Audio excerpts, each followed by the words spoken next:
you believe in America? The country, not the political party. I know that some of you see America as the party you favor, and the rest of the people in the country that you live in are, what would you call them? Well, here's a better question. Do you believe there is no America without a constitution, that millions of men and women have died to defend those same values that our forefathers set forth during the founding of our country, and that any price is worth paying to do so? Most of you will say yes, until I ask you two final questions. Do you believe that the only way to be an American is to be a steward of the Constitution and the United States of America, even at the expense of your partisan interests? Or better yet, do you feel that you owe the other party that you hate a debt of courtesy, as our forefathers would have wanted, because that is exactly how they set up our government?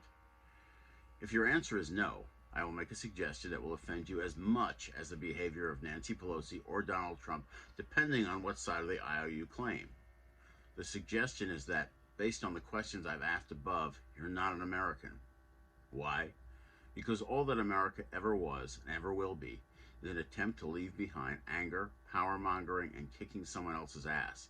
That was all the British and all the other monarchs were doing back then.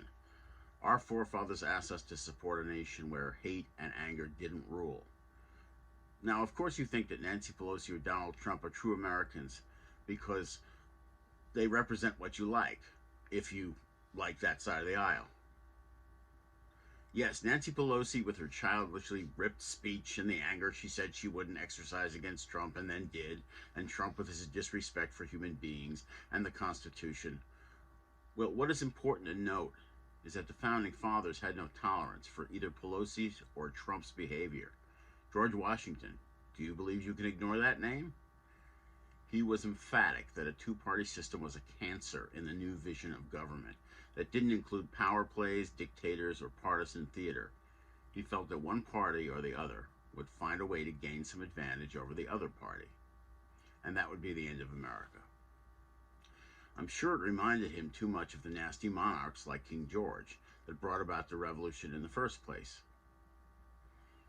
And it seems that is exactly what the modern order of politician is trying to do: gain a monarch's advantage. This type of manipulation was the nightmare that the Revolutionary Army fought. To battle it, they created a legacy of tolerance almost 250 years old. And here's another suggestion. You piss on that legacy at the expense of everything that millions have died for. Is your love affair with your anger with the other side worth the loss of the United States?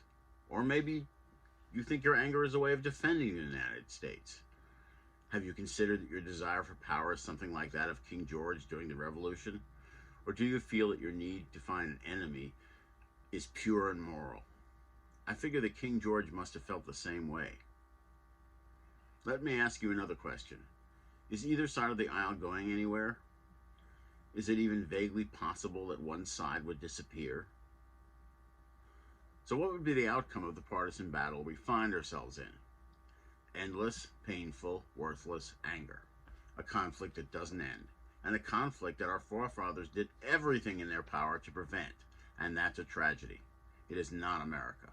So, ruining the America we all love with no end in sight?